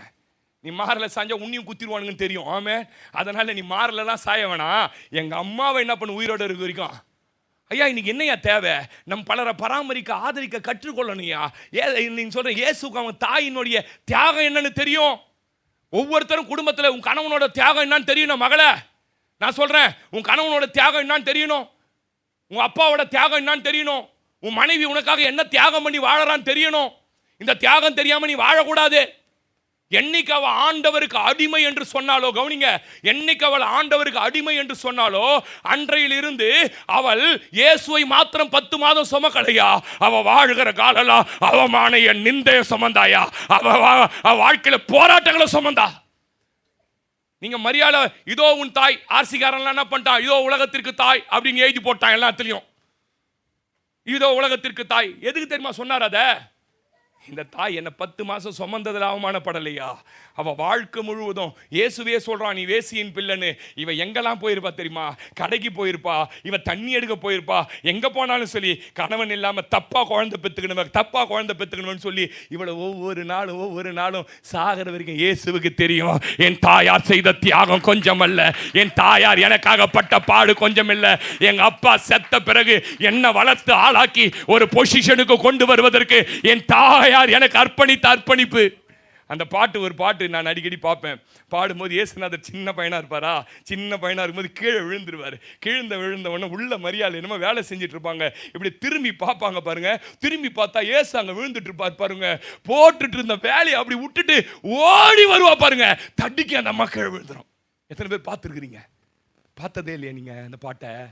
விழுந்து ஓடி வந்து அவரை தூக்கி, நான் சொல்றேன், அவன் ஏதோ கற்பனையில் எடுத்தான் நினைச்சுக்காதீங்க. இதுதான் மரியாளோட தியாகம். அந்த தியாகத்துக்கு தான் சொல்றாரு, ஐயா என் அம்மாவை நீ பார்த்துக்கடா யோவான். இன்னைக்கு உன் குடும்பத்தில் அக்கறை இருக்குதா? தீக்கோழி மாதிரி இருக்கக்கூடாது. கல்யாணம் பண்ணி போட்டு நீ பாட்டுன்னு ஒரு வழியாக ஓடக்கூடாது. வீட்டில் வெங்காயம் இருக்குதா, தக்காளி இருக்குதா, அது இருக்குதா, இது இருக்குதா. இப்போ பேசன்னு சொல்லிட்டுமா, பொம்பளைங்க கடைக்கு போவாது, ஆம்பளைங்க தான் கடைக்கு போய் வெங்காயம் தக்காளி வாங்கணும். ஆமேன்னு சொல்லுங்க. அதுக்கு தான் நம்மளுக்கு 2 வீலர்லாம் கொடுத்துக்கிறாங்க கடவுள். ஆமே, நானே வெங்காயம் வாங்கிட்டு வருதா, நீ தான் தின்ற நிறையோ, அது ஒரு புடி தான் துண்ணுது, நீ தான் வாங்கிடணும் வெங்காயத்தை. இதெல்லாம் ஒரு பெரிய எங்க சுமையா நினைக்கக்கூடாது. நான் சொல்றேன் பிரதர், கவனிங்க, யார்கிட்டயும் ஆவியான இதெல்லாம் ஒரு பெரிய சுமையா என்ன பண்ணக்கூடாது. சில வீட்டிலலாம் பாருங்க, எனக்கெல்லாம் உண்மையாக சொல்கிறேன், என் பொண்டாட்டி எங்கேயாவது ஒரு நாள் போயிட்டா எனக்கு என்ன பண்ணுறது, ஆனால் எல்லாம் தெரியும். டீ போடுவேன், சாம்பார் என்ன மாதிரி நீங்கள் வைக்க மாட்டீங்க, பிரியாணி என்ன மாதிரி எல்லாம், ஆனால் எப்படி செய்யணும், எந்த பொருள் இருக்குதுன்னு எனக்கு என்னது தெரியாது, எங்கே இருக்குதுன்னு தெரியாது. சும்மா ஏலக்காய் வாயில் போடலாம், ஏலக்காய் எங்கே இருக்குது, ஏலக்காய் எங்கே 4 வாட்டி கேட்கணும் நம்ம. அந்த புழு டப்பாக்குள்ளே இருக்குது பாரு, அதுக்குள்ளே தெரியாது நம்மளுக்கு. ஆனால் இருக்கிறது எந்த வீட்டில் தான்? 20 வருஷமாக இந்த வீட்டில் தான் இருக்கிறோம். எந்தெந்த பொருள் எங்கே இருக்குதுன்னு யாருக்கு தெரியாது. அவங்கள விட்டீங்கன்னா கண்ணை முடிக்கினே ஸ்லாப் உள்ள கையை விட்டு அதை கரெக்டாக எடுப்பாங்க. எடுப்பாங்களா எடுக்க மாட்டாங்களா? அதுதான் அவங்க தியாகம். அதுக்கு தான் கடவுள் கொடுத்துருக்கு. அந்த தியாகத்தை மதிக்கணும். அதே மாதிரி நீ என்ன பண்ண முடியாது, எங்களை மாதிரி ஏறி நின்னுங்க ரத்தம் வர மாதிரி பேச முடியாது உன்னால. அந்த தியாகத்தை நினைக்கணும். இவ்வளோ உழைக்கிறாரு நம்ம வீட்டுக்காரு, காலையில் எழுந்து ஓடுறாரு. யாருக்காக ஓடுறாரு? ட்ரெயினில் போய் ஒரு நாள் காலையில் ஏறி பாருங்களேன். அவன் இப்படி பிடிச்சி வெய்ய காலத்தில் வெள்ளையா ஊத்துது, அக்குள் நாத்தடிக்குது. அந்த சந்தில் போய் நின்று போயினுக்கிறான். நம்பாளு இன்னாத்துக்கு போகிறான்? இன்னாத்துக்குமா போகிறான்? இன்னாத்துக்கு போகிறான்? குடும்பத்துக்காக போகிறான், சும்மா போல. அந்த தியாகத்தை நினைக்கணும். இதெல்லாம் நான் சொல்லிக் கொடுக்குறது ரொம்ப சில்லித்தனமாக இருக்கிற மாதிரி இருக்கும். இன்னைக்கு அதெல்லாம் நினைக்கிற ஒரு காலம் இல்லை. மற்ற பிள்ளைங்க மாதிரி ஊரை சுற்றி இருக்கலாம். உன் பிள்ளை படிக்கிற காலத்தில் பணம் சம்பாதிக்கணும் போறான் பத்தியா, குடும்பத்தை காப்பாற்றணும், அவன் தியாகத்தை நினைக்கணும். என்ன பெருசா கீஷ்ட நீ கேட்கக்கூடாது. இப்படி கேட்டால் எனக்கு எச்சல் வரும் பாரு. கொல்லிக்கட்டு வந்தால் மூஞ்சி மேலே வச்சிடலாமான்னு இருக்கும். சில பொண்டாட்டிங்க புருஷனை பார்த்து கேட்குது, என்ன கேட்குது, என்ன பெருசா நீ கீஷ்ட, 3 வேளை சோத்தை போட்டு எடுத்து கொடுக்குற, வருஷத்துக்கு 2 துணி, இதுக்கு தான் கல்யாணத்தை பண்ணின்னு வந்தேன், வேற என்ன கல்யாணம் என்ன பண்ண உனக்கு? மைசூரில் குதிரையில் ஏற்றி போச்சு எங்களை சியோன்னு, அந்த மாதிரி உன்னை டெய்லி குதிரையில் ஏற்றி டடக்குன்னு கூட்டு சொல்லுங்க. 3 வேளை சோத்தை போட்டு உனக்கு துணி எடுத்து கொடுத்துக்கிறானேன்னு சந்தோஷப்படு.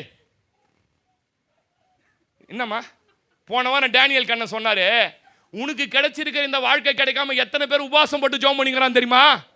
32 வயசாச்சு கல்யாணம் ஆகாத எத்தனை பொண்ணு சுத்தின்னு இருக்குது தெரியுமா? 44 வயசு பொண்ணு இருந்தா பார்த்து சொல்லு பாஸ்டர்ன்றான் ஒருத்தவன். எம்எஸ்சி எம்எட் படிச்சுக்கிறான், வேலை இருந்தா சொல்லுன்றான் ஒருத்தவன். சொல்லுங்க, நமக்கு கொடுத்த வாழ்க்கை பெரிய வாழ்க்கை. அல்லேலூயா சொல்ல மாட்டீங்க? அல்லேலூயா. நமக்காக தியாகமாய் வாழ்ந்தவர்கள், வாழ்பவர்கள் மீது அன்பு மக்களையும் அவசியம் இருக்கணும். இதுதான் இன்னைக்கு வெளிப்பாடு செய்தி. அவருக்கு இருந்த அன்பு, குடும்பத்தின் மேல இருந்த, தாயின் மேல இருந்த அக்கறையை பாருங்க. அந்த அக்கறைக்குள்ள நீங்க என்ன பண்ணணும்? சின்ன சின்ன விஷயத்துக்கெல்லாம் காயப்படுத்தக்கூடாது. கணவனை பணம் சம்பாதிக்கிற கருவி போல பார்க்கக்கூடாது. மனைவியை வேலைக்காரி போல பார்க்கக்கூடாது. சுகத்துக்கு மாத்திரம் மனைவியை பார்க்கக்கூடாது. பிள்ளைகளை பெற்று கடமைக்காக வளர்க்கக்கூடாது. ஒரு அன்பின் நிமித்தம் எல்லாத்தையும் என்ன பண்ணணும்? செய்கிறவர்களாய், அன்பின் நிமித்தம் செய்கிறவர்களாய் நீங்கள் ஒவ்வொருவரும் இருக்கணும். ஆமென் சொல்லுங்க. அல்லேலூயா. சின்ன சின்ன விஷயத்துக்கெல்லாம் நீங்கள் கோச்சிக்கூடாது. உங்களுக்காக ஜெபித்தவர்கள், கஷ்ட நேரத்தில் உங்களுக்கு ஆறுதல் சொல்லி உங்களை தூக்கி எடுத்தாங்க பாருங்க, பரிசுத்தவான்கள். சபையில் இருக்கிறவங்க மரணம் வர அவங்க மேலே அக்கறை காட்டணும். மரணம் வர என்ன பண்ணணும்? அவங்களாம் அன்னைக்கு இல்லைன்னா நீங்கள் செத்துட்டு இருப்பீங்க தெரியுமா? பிசாசு அச்சு போட்டிருப்பான் அவங்கள. நான் சொல்லுவேன், நாங்கள் இருந்த தரித்திரத்துக்கு, நாங்கள் இருந்ததுக்கு எங்களுக்கு ஒருத்தர் சுவிசேஷம் சொல்லி எங்கள் பாஸ்டர் எங்கள் மேலே அன்பு காட்டாமல் இருந்தால் நானும் கிடையாது, என் மனைவி கிடையாது, பிள்ளை கிடையாது. அவங்க காட்டின அந்த அன்பு, அவங்க போட்ட அந்த அஸ்திபாரம், அதுதான் இன்னைக்கு என்னை நிற்க வச்சிருக்குது. அதனால தான் அவங்க எனக்கு எதிராக என்ன சொல்லி பேசினாலும் என் தகப்பேன் ஆமேன்னு சொல்லுங்களேன். அந்த அன்பு மாறாது. இருக்கணுங்க, ஜெபிச்சவங்களுக்காக இருக்கணும். நீங்கள் ஒரு ஸ்டேஜுக்கு மேலே வளர்ந்துருவீங்க, ஆனால் வளர்ந்ததுக்கு அப்புறம் கீழே இருக்கிறவங்களை பார்க்காம விட்டுறாதீங்க. இதெல்லாம் ரொம்ப முக்கியமாக வாழ்க்கையில் கற்றுக்கொள்ள வேண்டிய ஒரு விஷயம். எல்லாற்றை விட அதிகமாய் நேசிப்பவர்களுக்காக, நம்ம ரொம்ப அதிகமாக நேசிக்கிறாங்க பாங்க சிலர், அவங்களுக்காக என்ன தெரியுமா பண்ணணும்? ஆதரவும் பராமரிப்பும் செலுத்துவதற்காக உங்கள் நேரத்தை ஒதுக்கணும். என்னை இதை போல் யாரும் நேசித்ததில்லை பாஸ்டர், இவ்வளோ நேசிக்கிறாங்க பாஸ்டர், என் தங்கச்சி, என் அக்கா இவ்வளோ நேசிக்குது பாஸ்டர் அப்படின்னு அன்பு அக்கறையும் நீங்கள் என்ன பண்ணணும்? ரொம்ப ஸ்பெஷலாக அவங்களுக்கு காட்டணும். ஆமென் சொல்லுங்க. அல்லேலூயா, அல்லேலூயா. ரோமர் 12:9 சொல்கிறாரு, உங்கள் அன்பு மாயமற்றதாக இருப்பதாக. எப்படி இருக்கணும் அன்பு? சிலுவையின் அனுபவத்திற்கு வந்த ஒருவர் இப்படி தான் இருப்பாங்கங்க. மாயம் இல்லாத அன்புங்க அவங்க அன்பு. அக்கறையோட அன்பு இருக்கணுங்க. தீக்கோழி மாதிரி இருக்காதீங்க. இந்த குடிகாரங்களை பார்த்துருக்குறேன். எங்கள் வீட்டாண்ட ஒயின் ஷாப் இருக்கும்போது காலையில் 5 மணிக்கு குடிக்க வருவானுங்க. எனக்கு ஆத்திரமாக வரும். பொண்டாட்டியை பற்றி கவலை இல்லை, பிள்ளையை பற்றி கவலை இல்லை, யாரை பற்றியும் கவலை இல்லை. நீங்கள் அப்படிப்பட்டவர்களாக இருக்கக்கூடாது. கடுமையாக உழைக்கணும். பாட்டு பாடலாம், கடுமையாக தினம் கடன் இல்லாத ஒரு வாழ்க்கை வாழ வைக்கணும். தெரியுமா? வீட்டுக்குள்ள நீங்கள் கடன் வாங்கிட்டு யாராவது ஒருத்தவங்க வீட்டு வாசலில் வந்து நீங்கள் வேலைக்கு போயிடுவீங்க, வீட்டுக்காரனு சோறு தின்றான்ல, கடன் வாங்க அப்படின்னா அந்த பொண்ணோட இருதயம் எப்படி நொறுங்கி போகும் தெரியுமா? ரொம்ப இருக்கணும், ரொம்ப ஜாக்கிரதையாக இருக்கணும். நான் தான் சொல்லுவேன், ஒருவன் எண்ண வேண்டியதற்கு மிஞ்சி எண்ணக்கூடாது. என்ன கெப்பாசிட்டி அந்த கெப்பாசிட்டியில் வாழணும். எவ்வளோ சம்பளம், இவ்வளோ தான் வீடு, 10,000 ரூபாய் சம்பளம் வாங்கிட்டு 12,000 ரூபாய் வாடகை வீட்டில் என்ன பண்ணக்கூடாது? இன்றைக்கி நிறைய கோயில் இருக்குதுங்க. கல்யாணத்துக்கு போனால் ஒரு புது புடவை, புது சட்டை எல்லாம் போகிறது கிடையாது. அப்புறம் பிறந்த நாளுக்கு ஊரையே பெருக்கிறதுக்கு வேலை பெருக்கிற மாதிரி ஒரு இது போட்டுன்னு போகக்கூடாது. என்ன போட்டு போகக்கூடாது? கேட்டேன், எவ்வளோ இந்த பராக்குன்னு கேட்டேன். 4,500 ரூபான்னு ஒரு பொண்ணு. பாவம் வந்தால் மேசன் வேலை செய்கிறான். என்ன வேலை? தப்புங்க. இதெல்லாம் பொறுப்பு இருக்கணுங்க. நம்ம குடும்பத்தை நம்ம ஒன்று சேர்ந்து என்ன பண்ணணும்? கட்டணும், உயர்த்தணும், நம்ம குடும்பத்தை வாழ வைக்கணும். ஏசு பாருங்க, சிலுவையில் கூட அவங்க தாயை குறித்த பராமரிப்பு, அவர் நினச்சிருந்தா செத்து போயிட்டு இருக்கலாம் அம்மாவை பார்க்காமையே. யோவானை கூப்பிட்டுடே, உன் தாயிடா, இனிமேல் நீ பராமரிச்சுக்கடா, அவன் பாருங்க கடைசியில் வெந்த கோஸ்தை அனுபவத்தில் போகிறதுக்கு ஆம்பளைங்களா இருக்கிற இடத்துல கூட அந்த அம்மா கூட கூட்டு போயிட்டான். அவன் எவ்வளோ பெரிய ஆளு பாருங்க. என்ன தெரியுமா சொல்ல வர, இயேசு சொன்ன உபதேசத்தை கீழ்ப்படிஞ்சு நடந்தா பரிசுத்த ஆவியானவர் உன்னை நிரப்பி உன்னை வல்லமையா பயன்படுத்துவார். சும்மா இல்லைங்க, தலையாட்டிட்டு பிரசங்கத்துக்கு போகிறதுக்கு இல்லை, வாழணும். அந்த மாதிரி நம்ம குடும்பத்தை அப்படி பார்க்கணும்.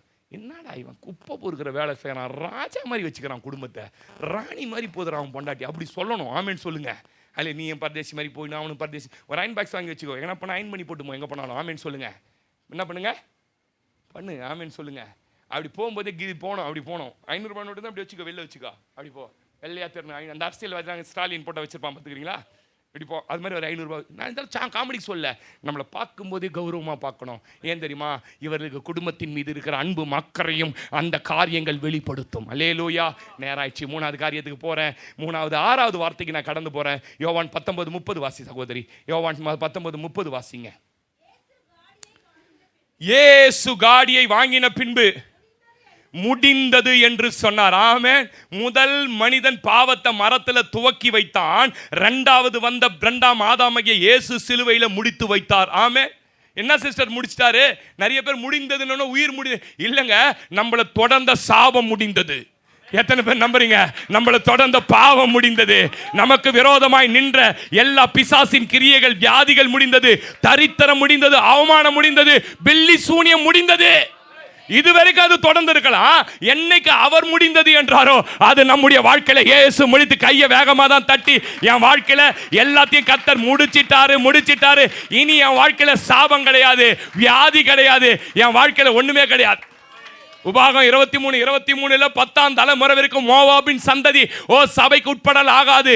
ஆனால் போவாஸ் என்கிற ஒரு மனிதனை தேடி ரூத் என்கிறவள் வந்தால், நான் சொல்றேன், அவ என்னைக்கு அந்த அந்த அந்த வயல் நிலத்துக்குள்ளே வந்தாலோ அன்றைக்கு அவளுடைய சாபத்தை முறித்து, நான் விசுவாசிக்கிறேன், நீ என்னைக்கு இந்த ஆலயத்துக்கு வந்தையோ, உன் குடும்பத்தை தொடர்ந்த என்னைக்கு இந்த கல்வாரி மரத்தின் கீழே வந்தையோ, என்னைக்கு உன் மேல போவாசோட ரத்தம் ஊத்தப்பட்டதோ, உன் சாபத்தை உடைத்து. எத்தனை பேர் விசுவாசிக்கிறீங்க? போவாசை சந்தித்த நாள்ல, அந்த வயல்வெளிக்கு வந்த நாள்ல உன் சாபம் முடிந்தது ரூத்தே. ஆமென். அல்லேலூயா. சாபமா இருந்ததுல இருந்து போவாஸ் கிட்ட வந்து ஆசீர்வாதமா மாற ஆரம்பிச்சிட்டா. எத்தனை பேர் நம்புறீங்க? பொறுக்கிறவ என்னவா மாறி? இது என்ன பாஸ்டர் அர்த்தம்? எப்பேற்பட்ட சாபமா இருந்தாலும் இயேசு கிட்ட வந்தா முறிஞ்சிரும். அல்லேலூயா. ஏதோ சாபம் இருக்குதுங்க உங்க குடும்பத்தில் அப்படின்வாங்க. எங்க வீட்டில் போனா நான் சொல்லுவேன், உங்களுக்குலாம் சாபம் இருக்குது, எனக்கு சாபம் இல்லைன்றுவேன். சொல்லுங்க. 10ஆம் தலைமுறைக்கு சாபம் உள்ள வரக்கூடாது. ஒரு தலைமுறை 120 வருஷம் 1600 வருஷம் உள்ள வரக்கூடாதுன்ட்டாரு.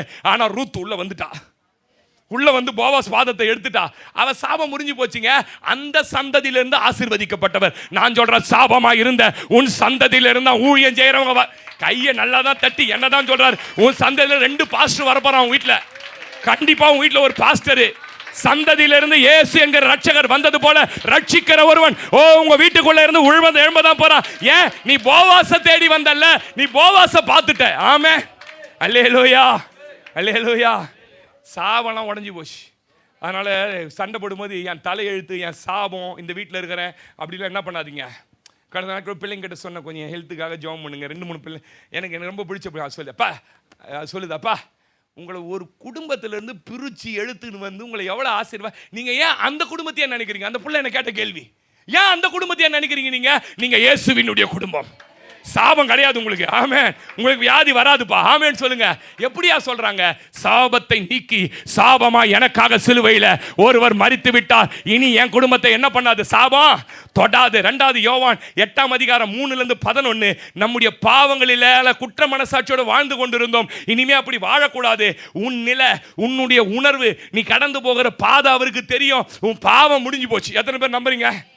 ஞானஸ்தானம் என்னைக்கு எடுத்தியோ அன்னைக்கே உன் பழைய பாவம்லாம் என்னாச்சு? முடிஞ்சு போச்சு. கவனிங்க, நம்பிங்க. கையை மெய்யமா பிடிச்சிட்டு வந்துட்டாங்க. எல்லாமே விட்னஸ் இருக்குது. ஆனால் நாமளே ஒண்டி காணும். எவ்வளோ கேடி பசங்க பாருங்க, யூதருங்க. அவனையும் போட்டு கயிறு கட்டி இழுத்துன்னு வரவன் தானே இவன் தான். அவனை விட்டானுங்க. நியாயம் இல்லாத உலகத்தில் வாழ்ந்துன்னு இருக்கிறோம். ஆமென் சொல்லுங்க. இயேசு கிட்ட கெட்டு வந்து பாவம் செஞ்சிட்டா.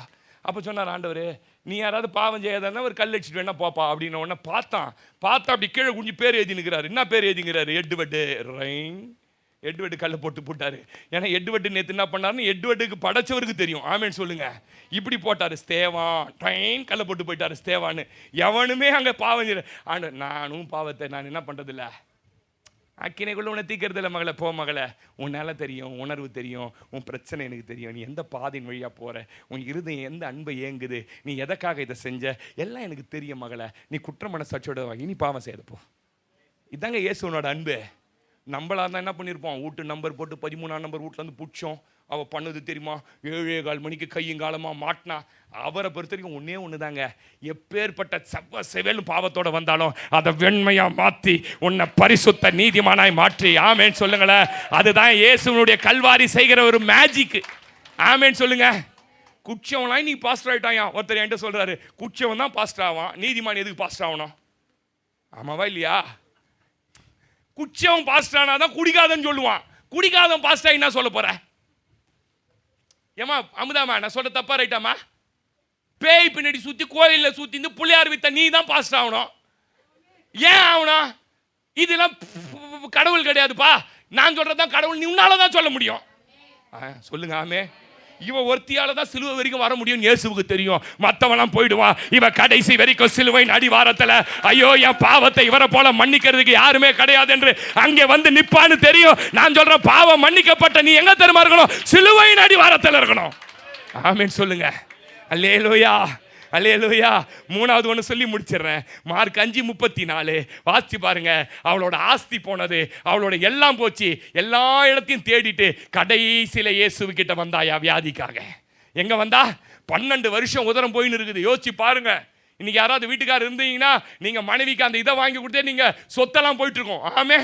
அப்படிப்பட்ட ஒரு பயங்கரமான ஒரு வியாதி பிடித்தவ எங்கே வந்தா தருமா? இயேசுவின் வஸ்திரத்தை வந்தா. நான் சொல்றேன், இயேசுவால மாற்ற முடியாத வியாதி என்று ஒன்று கிடையவே கிடையாது. நீங்க எப்பேற்பட்ட வியாதியின் பிடியில் இருந்தாலும் இன்னைக்கு விசுவாசிங்க. கல்வாரியில் இருக்கிற அந்த ரத்தம் என் மேல சொட்டு சொட்டா ஊத்தும் போது எனக்குள்ள இருக்கிற வியாதி, எனக்குள்ள இருக்கிற வயிறு வலி, எனக்குள்ள இருக்கிற யூட்ரஸ் பிரச்சனை, எனக்குள்ள வர கட்டி கேன்சர்கள், எனக்குள்ள இருக்கிற வீசிங், எனக்குள்ள இருக்கிற ஆஸ்துமா, எனக்குள்ள இருக்கிற டயபெட்டிஸ், எனக்குள்ள இருக்கிற எல்லா ஜாண்டிஸ், எனக்குள்ள வருஷந்தோறும் வருகிற வியாதியின் கூறுகளை இந்த கல்வாரி ரத்தத்துல திட்டாபாரா. சிலர் மேல அக்கினி அபிஷேகம், சிலர் மேல உன்னை அழகழிக்கிற பொல்லாத கிரியை, ஜீரணமாகாம உன் குடல் பகுதிக்கு போராட்டம் இப்போ உடைக்கிறாரு, இப்போ உடைக்கிறாரு. முடிஞ்சிச்சு அவன் வியாதி, முடிஞ்சிச்சு அவன் பாவம், முடிஞ்சிச்சு அவன் சாபம். நம்புறீங்களா? அந்த வல்லமை சிலுவைக்கு உண்டு, நீங்க நம்பணும். உங்களுக்கு தெரியுமா? நான் ஒரே சம்பவத்தை சொல்லி முடிச்சிடுறேன்.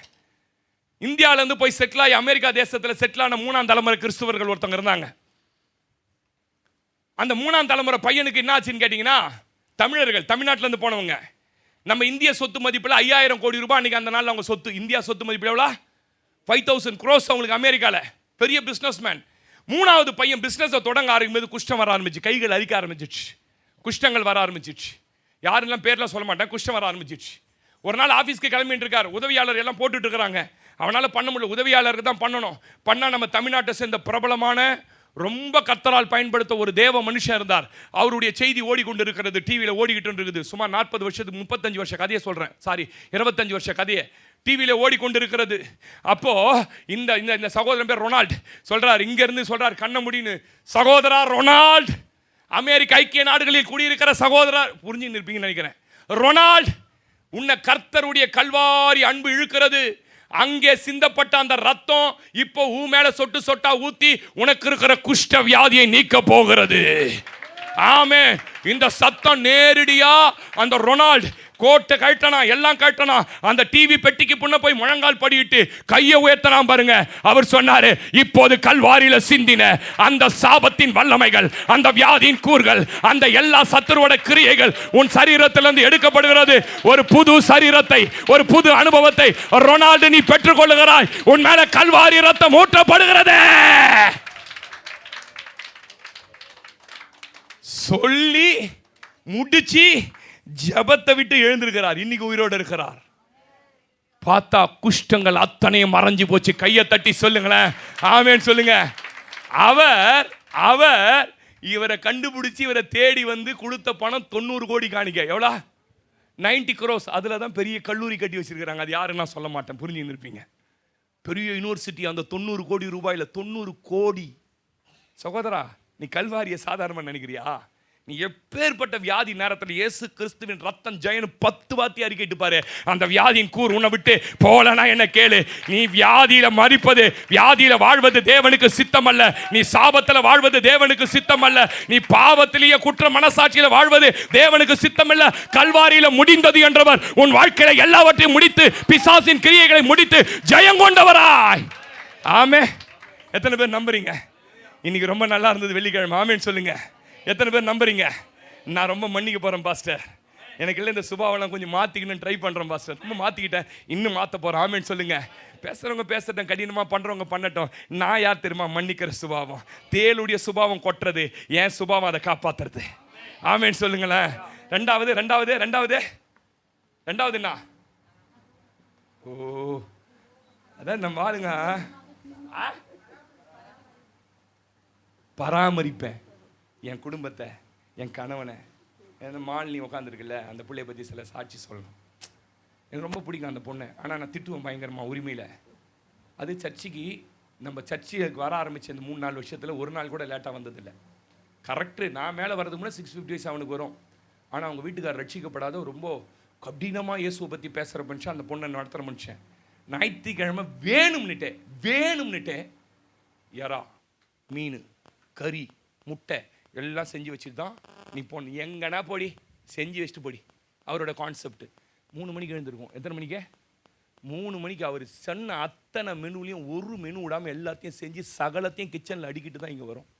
நான் சொல்கிறேன், இதுதான் பராமரிப்பு. சொல்லுங்கள், ஆமேன்னு சொல்லுங்கள். இதுதான் பராமரிப்பு. அதனால தான் அது கரெக்ட் டைமுக்கு வர முடியுது. நான் வந்து செஞ்சு வைக்கிறேன்னுச்சுன்னா இங்கே ஆவியானவர் பேசி 11 மணிக்கு அனுப்புவார். புரியுதா நான் பேசுறது? அங்கே போய் உத தான் வாங்கணும். அந்த நான் சொல்கிறேன், ஒரு நாள் கண்டிப்பாக சொல்கிறேன், இந்த பிள்ளை பராமரித்ததுக்கு அவர் ரட்சிக்கப்படதான் போகிறார். ஆமே. ஏன் இதை சொல்கிறோம்? அந்த பொண்ணுன்னா எனக்கு லட்சம் இல்லையா? நான் சொல்கிறேன், குடும்பத்தில் பராமரிப்பு வேணும். வீட்டுக்காரர் செய்ய ஒரு ஆள் போயின்னுக்கிறான் பாஸ்டர்னா பார்த்தா முன்னாடி ஸ்நாக்ஸ் தொங்குது. எத்தனை தொங்குது? என்ன கேட்குறேன், சாப்பிட்றியா பாஸ்டர்? எனக்கு நான் யாரையா கொடுத்த ஸ்நாக்ஸ்? என் பொண்டாட்டி 11:30 மணிக்கு சாப்பிட்றதுக்கு ஸ்நாக்ஸ் கட்டி கொடுத்தது பாஸ்டர்ன்னு. எப்படி? எப்பேற்பட்ட நீங்கள் நினைக்கிறீங்க? நீங்கள் ஏதோ காலையில் இந்த மூட்டையை கிளறி அதில் ஒரு கொட்டையை வச்சு போய் எதனா சோறு துண்டு வா, சாப்பிட்டியா? மதியம் 1 மணிக்கு அது ஒரு ஃபோன் வேறு, இன்னார் கட்டி கொடுத்த நீ சாப்பிட்றதுக்கு. நான் என் டிஃபன் பாஸ் பார்த்துக்கிறீங்களா? நீங்கள் வேலைக்கு போனப்போ டிஃபன் பாஸ் எத்தாந்து ஒரு நாளைக்கு நீங்கள் வைங்கம்மா வெளிப்பிட்டலை சும்மா 4 அடுக்கு டிஃபன் பாஸ். என்ன அடுக்க? இந்த கிளறின சோறு, புளி சோறு, இந்த சாம்பார் அதிலேயே போட்டு கிளறி மேலே கொஞ்சம் முட்டை தொக்கு வச்சான், அதெல்லாம் தான் சாப்பிட மாட்டேன் நான். நமக்கு வந்து கீழே ஒயிட் ரைஸ். ரவிண்ணா கவனிங்க. 2வது ரேக்கில் என்ன இருக்கணும்? சாம்பார், காரக்குழம்பு, இல்லை கீரை இருக்கணும். 3வது ரேக்கில் என்ன தன்மை இருக்கணும்? ரசம் இருக்கணும். 4வது ரேக்கில் கூட்டும் இருக்கணும், பொரியலும் இருக்கணும். அப்படி சாப்பிட்றாள் நான். எங்கள் கேன்டீனில் எடுத்துக்க சாப்பாடு ஃப்ரீ எங்களுக்கு. என்னது? எத்தனை மணிக்கு ட்ரெயின் பிடிக்கணும் தெரியுமா வேலைக்கு போகிறதுக்கு? காலையில் 5:20, 4:50 ட்ரெயின் பிடிப்பேன். இத்தனையும் செஞ்சு எனக்கு கொடுத்துருக்குறாங்க. ஏன் பராமரிப்பு வேணும் என் குடும்பத்தில்? ஏதோ ஒன்று வந்தோம் 3 நாளில் சோத்து புளி ஊற்றி வச்சுட்டு அதையே கட்டி கொடுத்து அனுப்பி. இல்லை சிஸ்டர், இன்னிலேருந்து மாற்றிக்கங்க. அதே போல் நான் சொல்கிறேன், வீட்டில் நீ மட்டும் போய் வந்து சுண்டலையும் கிண்டலையும் காளானியும் தின்னுபிட்டு பேன்னு வீட்டுக்கு வராத. வரும்போது என்ன பண்ண? ஒரு 2 சம்சா போட்டு கொஞ்சம் ஜிலேபி போட்டு குழந்தைங்களுக்கு எடுத்துன்னு வரும்போது. சில ஆள்லாம் இருக்கிறான் பார்த்துக்கிறீங்களா? நான் சாப்பிட்டேன், நீ சாப்பிட்ரு. என்ன சாப்பிட்ட நீ? நைட்டு 11 மணிக்கு ஃப்ரெண்டும் கூட சேர்ந்து தின்ட்டு வந்துடுவான். வீட்டில் இருக்குதுங்களுக்கு இந்த பாஸ்டருங்க பார்த்துக்கிறேன் நான். நிறைய பேர் டெய்லி பாஸ்டர் மீட்டிங் தான். என்ன மீட்டிங்க? டெய்லி கறி, சிக்கன், வீட்டில் பொண்டாட்டிக்கு எதனா எடுத்து கொடுத்துக்கிறியா? ஒன்றும் எடுத்து கொடுத்தது. பராமரிங்க. 3வது, உன் வாழ்க்கையில் எதுவுமே இல்லை, எல்லாம் முடிஞ்சு போச்சு, எல்லாம் அவர் சுமந்துட்டார். ஆமே. கண்ணை மூடுங்க, எல்லாம் கண்ணை மூடுங்களேன். அப்படியே கொஞ்சம் நேரம் கண்களை மூடி ரீபாலா ஷகதனமாக்க பவுடரதலாபா. எத்தனை பேர் நம்புறீங்க? இன்னைக்கு ஆண்டவர் என்னோட தான் பேசினாரு, என் குடும்பத்தோடு தான் பேசினாரு, எங்களுக்காக தான் பேசினாரு. சொல்ல மாட்டீங்களா ஒரு ஆமேன்? சொல்ல மாட்டீங்களா? ஹல்லேலூயா, ஹல்லேலூயா, ஹல்லேலூயா. அப்படியே கொஞ்ச நேரம் சொல்லுங்க, ஆண்டவரே நீங்க சிலுவையில் எல்லாரையும் மன்னிச்சது போல மன்னிக்கிற ஒரு இருதயத்தை தாங்க ஆண்டவரே. அப்பா, நீங்க சிலுவையில் எவ்வளோ அந்த கோலத்தில் கூட உங்க அம்மா மேல, குடும்பத்தின் மேல அவ்வளோ அக்கறை உள்ளவரா, அவ்வளோ பராமரிக்கிறவரா வெளிப்பட்டீங்களே. எனக்குள்ள அந்த சுபாவம் வரட்டும் ஆண்டவரே. அப்பா, எனக்காக யாவற்றையும் செய்து முடித்த கர்த்தாவே, என்னை நீங்க பலப்படுத்தி ஆசீர்வதிங்க.